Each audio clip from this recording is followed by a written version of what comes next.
മുഖ്യമന്ത്രിയുടെ ദുരിതാശ്വാസ നിധി ദുർവിനിയോഗം ചെയ്തെന്ന് ആരോപിച്ചുള്ള ഹർജിയിൽ ലോകായുക്ത വിധി ഇന്ന്. മുഖ്യമന്ത്രിക്കും ഒന്നാം പിണറായി സർക്കാരിലെ 18 മന്ത്രിമാർക്കുമെതിരെയുള്ള കേസിലാണ് വിധി പറയുന്നത്. വിധി മുഖ്യമന്ത്രിക്ക് ഏറെ നിർണായകമാണ്.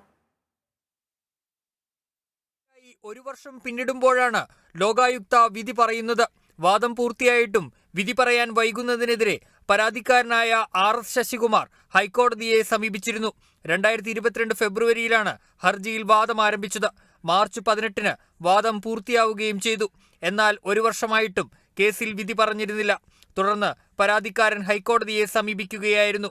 ഹർജി പരിഗണിച്ച കോടതി വിധി പ്രഖ്യാപിക്കാൻ ലോകായുക്തയ്ക്ക് പരാതി നൽകാൻ നിർദ്ദേശിച്ചു. പിന്നാലെയാണ് ഇന്ന് വിധി പറയുന്ന കേസുകളുടെ പട്ടികയിൽ ദുരിതാശ്വാസ കേസ് ഉൾപ്പെടുത്തിയത്. ഒന്നാം പിണറായി സർക്കാരിന്റെ കാലത്ത് NCP നേതാവ് ഉഴവൂർ വിജയന്റെ കുടുംബത്തിന് 25 ലക്ഷം രൂപയും ചെങ്ങന്നൂർ മുൻ MLA രാമചന്ദ്രൻ നായരുടെ കുടുംബത്തിന്റെ കടം വീട്ടാൻ 8.5 ലക്ഷം രൂപയും കോടിയേരിയുടെ പൈലറ്റ് വാഹനാപകടത്തിൽ മരിച്ച പോലീസുകാരന്റെ കുടുംബത്തിന് 20 ലക്ഷം രൂപയും അനുവദിച്ചിരുന്നു. ഇത് ദുരിതാശ്വാസ നിധിയുടെ ദുർവിനിയോഗമാണെന്ന് ചൂണ്ടിക്കാട്ടിയാണ് പൊതുപ്രവർത്തകനായ RS ശശികുമാർ മുഖ്യമന്ത്രിയെയും മന്ത്രിമാരെയും പ്രതിയാക്കി ഹർജി ഫയൽ ചെയ്തത്.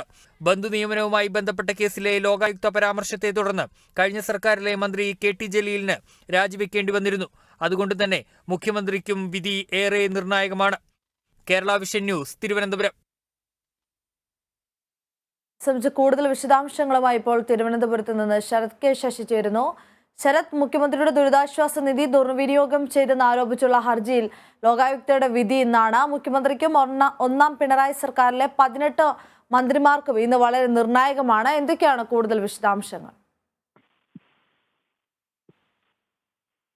അൻസില, രാവിലെ 10:30-നാണ് മുഖ്യമന്ത്രി പിണറായി വിജയനെ സംബന്ധിച്ചിടത്തോളം ഏറെ നിർണായകമായ ഈ കേസിലെ വിധി ലോകായുക്ത പറയാൻ വേണ്ടി പോകുന്നത്.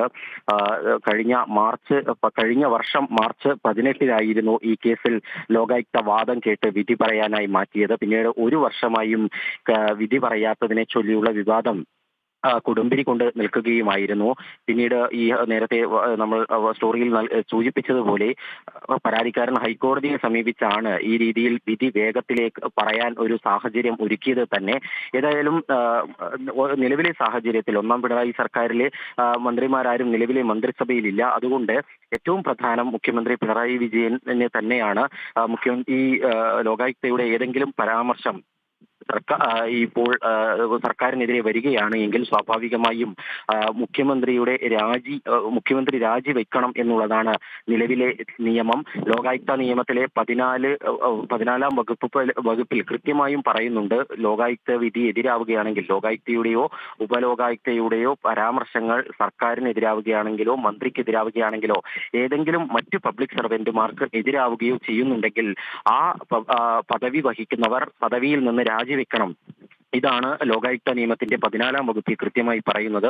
അതുകൊണ്ട് തന്നെ ഏതെങ്കിലും വിധത്തിൽ ഈ ലോകായുക്ത വിധി സർക്കാരിനെതിരാവുകയാണെങ്കിൽ അത് സ്വാഭാവികമായും മുഖ്യമന്ത്രിയുടെ രാജി ആവശ്യപ്പെടുന്ന നിലയിലേക്ക് അത് നിയമപരമായി മുഖ്യമന്ത്രി രാജിവെക്കണമെന്നുള്ള ആവശ്യം ഉന്നയിക്കപ്പെടാൻ സാഹചര്യം ഒരുക്കുമെന്നുള്ളതാണ് ഏറ്റവും പ്രധാനപ്പെട്ട കാര്യം.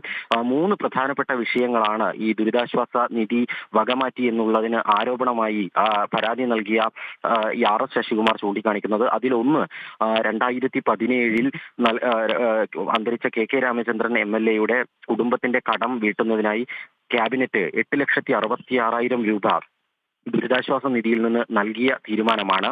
അതോടൊപ്പം തന്നെ മറ്റൊന്ന്, ഈ അന്തരിച്ച NCP നേതാവ് ഉഴവൂർ വിജയന്റെ കുടുംബത്തിന് 25 ലക്ഷം രൂപ നൽകിയ നടപടിയും. അതുകൂടാതെയാണ് മുൻ CPM സംസ്ഥാന സെക്രട്ടറി കോടിയേരി ബാലകൃഷ്ണന്റെ പൈലറ്റ് വാഹനത്തിലുണ്ടായിരുന്ന ഒരു കോൺസ്റ്റബിൾ CPO അപകടത്തിൽപ്പെട്ട് മരിച്ചിരുന്നു. അവരുടെ കുടുംബത്തിനും 20 ലക്ഷം രൂപ നൽകിയിരുന്നു. ഈ 20 ലക്ഷം രൂപ എന്ന് പറയുന്നത് ഈ സർവീസിലിരിക്കെ മരിച്ചതുമായി ബന്ധപ്പെട്ട് ആനുകൂല്യം കൂടാതെ ഈ 20 ലക്ഷം രൂപ നൽകുന്നതിന് വേണ്ടി ക്യാബിനറ്റ് തീരുമാനിച്ചത്. ഈ 3 തുകയും നൽകാൻ തീരുമാനിച്ചത് മുഖ്യമന്ത്രിയുടെ ദുരിതാശ്വാസ നിധിയിൽ നിന്നാണ്. ആ ദുരിതാശ്വാസ നിധി വകമാറ്റി എന്നുള്ളതാണ് ലോകായുക്തക്ക് നൽകിയ ഹർജിയിൽ ചൂണ്ടിക്കാണിക്കുന്നത്. ഇതിൽ സ്വജനപക്ഷപാതവും അഴിമതിയുമുണ്ട് എന്നാണ് പരാതിക്കാരൻ ഏതായാലും ചൂണ്ടിക്കാണിക്കുകയും ചെയ്യുന്നത്. നേരത്തെ ഈ കേസുമായി ബന്ധപ്പെട്ട് ലോകായുക്ത ഒരു പരാമർശം നടത്തിയിരുന്നു. ഈ ഹർജിയിലെ വാദങ്ങളിൽ കഴമ്പുണ്ട് എന്ന രീതിയിലായിരുന്നു നേരത്തെ 2019 ഒരു നിരീക്ഷണം ലോകായുക്തയുടെ ഭാഗത്തു നിന്നും ഉണ്ടായത്. അതിനുശേഷം 3 വർഷത്തിന് ശേഷമാണ് ഇപ്പോൾ ഇത്തരം ഒരു കേസ് വിധി പറയുന്നതിനായി ലോകായുക്ത ഇന്ന് തീയതി നിശ്ചയിക്കുകയും ചെയ്തിട്ടുള്ളത്.